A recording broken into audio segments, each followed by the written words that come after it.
Goeiemôre. Ek weet nie of jy ook soos ek is, wat dit net soms so 'n klein bietjie vervelig vind om die Bybel te lees nie.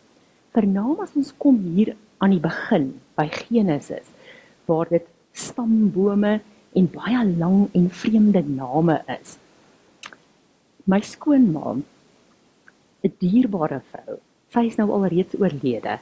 Ek vertel graag die ou staaltjie van haar. Sy het 'n eie soortige manier gehad om haar neus op 'n plooi op te trek en al fronsend haar misnoë met iets te kenne te gee. Kyk, ouma van der Merwe was 'n eystervrou en sy het 'n onwrikbare selfdissipline gehad.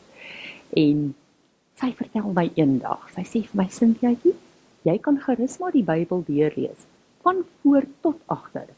Maar ek wil jou net waarsku dat dit maar dieselfde ou storieetjie oor en oor is.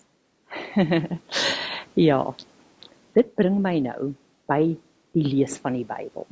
Ek besluit toe so 'n paar maande gelede, nie vir die eerste keer in my lewe nie, dat ek die Bybel van voor tot agter gaan deurlees, met die spesifieke doel om bietjie agter die hart van die Here te kom, wat hy vir sy mense wil sê in sy woord.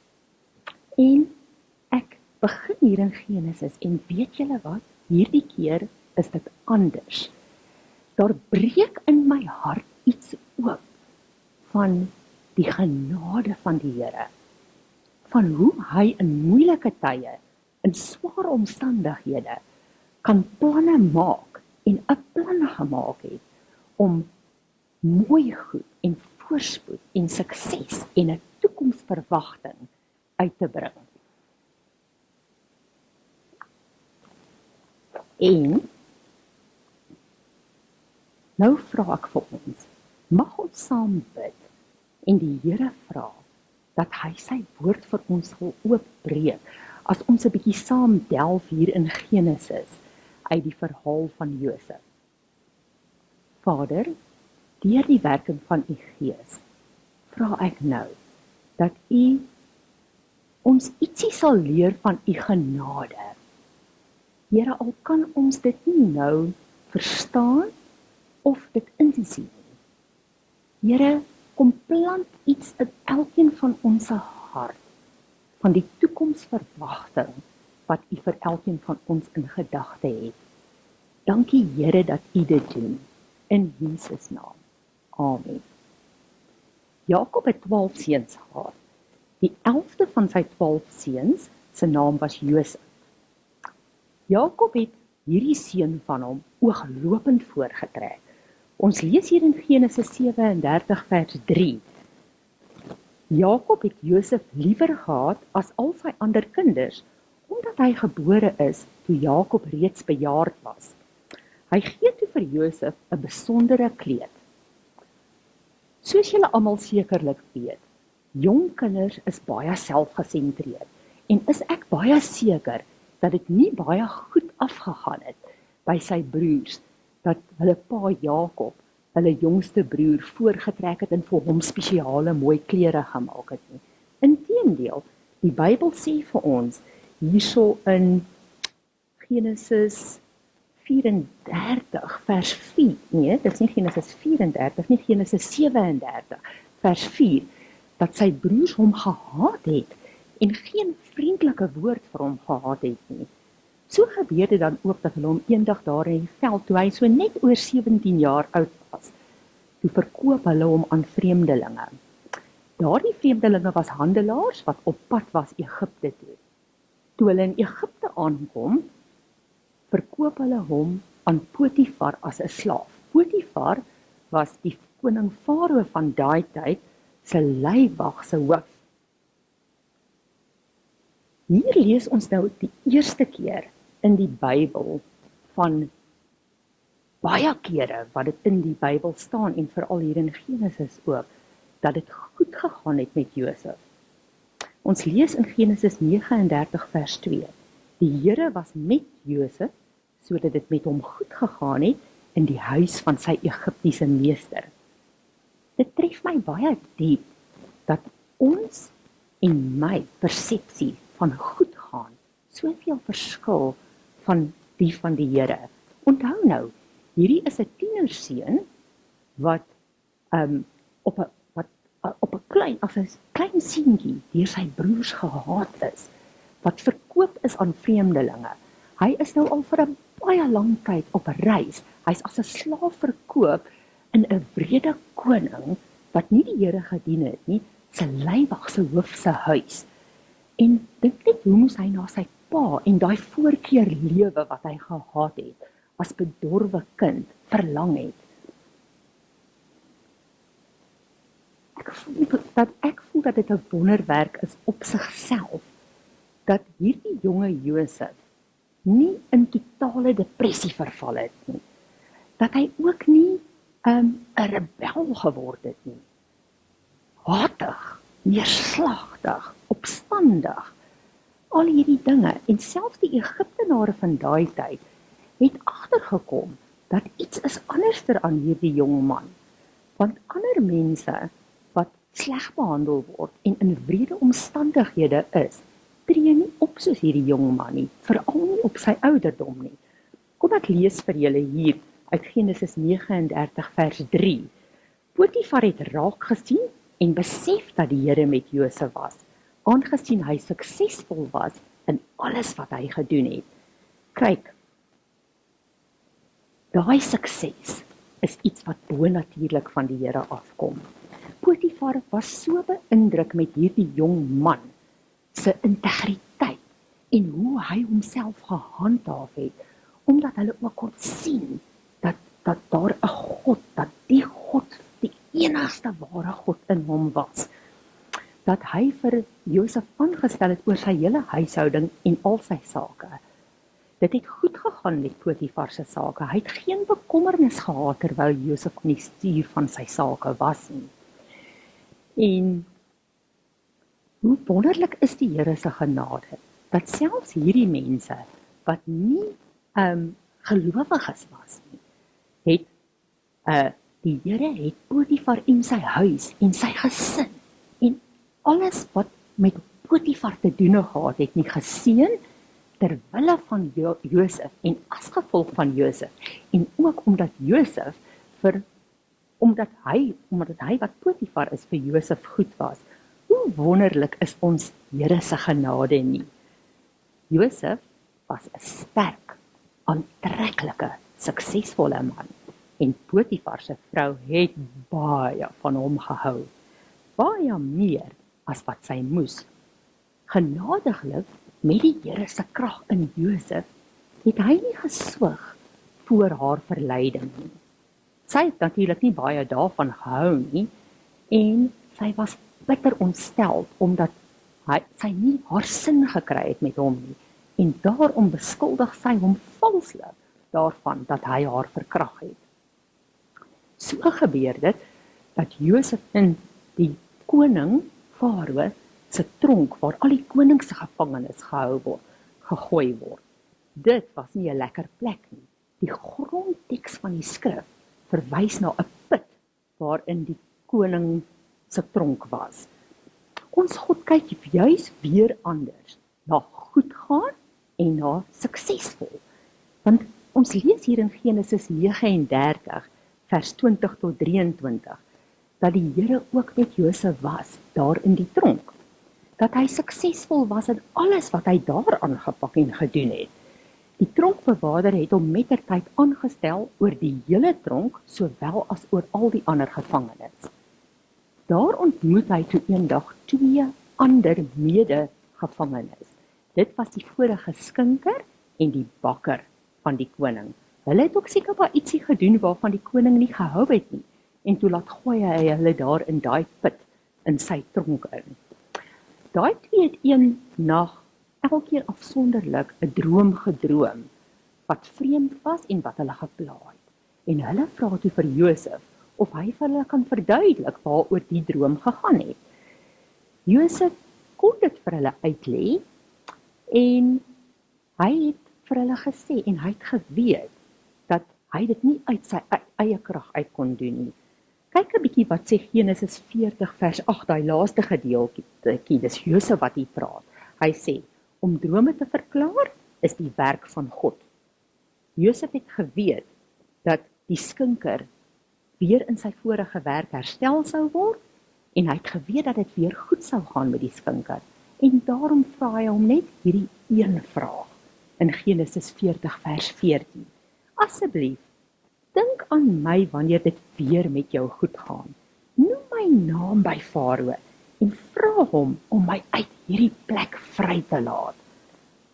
Klink dit vir jou asof dit vir Josef 'n aangename, lekker plek was om te wees, daar in daai put van 'n tronk? Vir my klink dit definitief nie so nie. Arme Josef, toe dit weer baie goed gaan met hierdie skinker, vergeet hy heeltemal van hom. Na 2 lang jare droom die koning eendag 2 keer deur daai nag. En die volgende oggend is hy onrustig oor hierdie drome van hom. En hy wil graag 'n verduideliking hê. Hy laat kom al sy personeel, die waarsêers, al die slim mense van Egipte. En hy vra vir hulle, en niemand kon vir hom daai droom uitlê nie. En toe onthou die skinker, dat daar was 'n jong man daar in die tronk gewees, wat die skinker en die bakker se drome uitgelê het. Die bakker was nou alreeds dood, want die koning het hom tereggestel. En hy onthou dat alles wat Josef vertel het en uitgelê het van hulle drome presies so waar geword het. Hy vertel dit toe vir die koning. Die koning is baie opgewonde en laat haal dadelik vir Josef. Hulle was hom, skeer hom nadat hulle hom daar uit die put uit optrek en bring hom voor die koning. Hier sê Josef weer vir die koning dat dit nie vir hom is om drome uit te lê nie, maar met die krag wat sy God, die God van sy vaders, in hom sit, sal hy die drome van die koning uitlê. Hy verduidelik toe die betekenis van die drome en dit het ook so presies uitgewerk. Die koning was baie beïndruk met die integriteit van hierdie jong man en ook met sy hele manier waarop hy homself gehandhaaf het. En soos ek van tevore gesê het, hulle kon ook sien aan hom, hy's anders. Die Here is met hom. En daarom stel hy hom mettertyd aan as tweede in bevel van die hele Egipte. Dit is ongelooflik, want dit was 'n baie belangrike pos. En in hierdie tyd kom lê God ook sy goddelike beginsel van spaar en belegging vas in Josef se hart, naamlik dat 20% van alles wat jy verdien of inkry, moet jy belê vir die toekoms. Vir as jy dalk eendag in 'n posisie is waar jy nie vir jouself kan sorg nie, of vir jou kinders of kleinkinders, of miskien vir ander mense wat in nood is, sodat jy hulle kan bystaan. Daai beginsel kry ons in Genesis 41 vers 34 tot 36. Hierdie finansiële goddelike beginsels is baie interessant en 'n onderwerp op sy eie. En dit is ietsie wat ons bietjie op 'n ander geleentheid weer in meer fynere besonderhede sal bespreek. So kom dit met hierdie beginsels wat Josef toegepas het, dat in die hele bewoonde wêreld net in Egipte kos was. Dit het so swaar gegaan met die mense, en dit was hier na die einde van die 7-jarige hongersnood toe, dat jy 2 keuses gehad. Of jy gaan na Egipte toe en jy gaan koop daar kos van die omliggende lande ook, of jy sterf van die honger. Dit is regtig hoe wrede daai tyd was. En so kom dit dat Jakob sy seuns, intussen is Benjamin ook gebore, die jongste, maar die 10 ouer broers stuur hy toe Egipte toe om te gaan kos koop vir hulle gesin en vir hulle familie om te kan oorleef. Daai broers van Jakob wat hom so sleg behandel het, van Josef bedoel ek, land daar reg voor Josef. Hulle herken hom nie, maar Josef herken dadelik sy broers. En na 'n lang storie en baie gebeure, is daai hele gesin weer herenig, Jakob met al 12 sy seuns. En hulle kon by mekaar wees en hulle kon mekaar seën.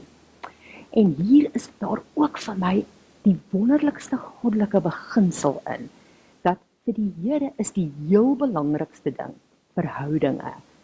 Dit maak nie saak wie jy is, wat jy het, wat jy doen, hoe suksesvol of onsuksesvol jy is nie.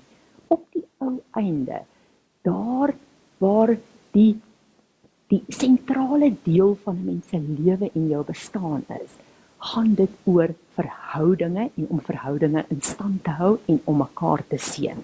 Wat vir my veral baie mooi is van hierdie verhaaltjie hier, is dat elke keer as Josef besef het dat sy broers bang is vir hom, omdat hulle nie geweet het wat die gevolge gaan wees daarvan, dat hulle hom so sleg behandel het nie, of dat hulle miskien 'n bietjie skaam is, of laat hulle nie mooi weet hoe om met hom op te tree, of selfs jammer is oor wat hulle gedoen het, dan huil hy fisies trane.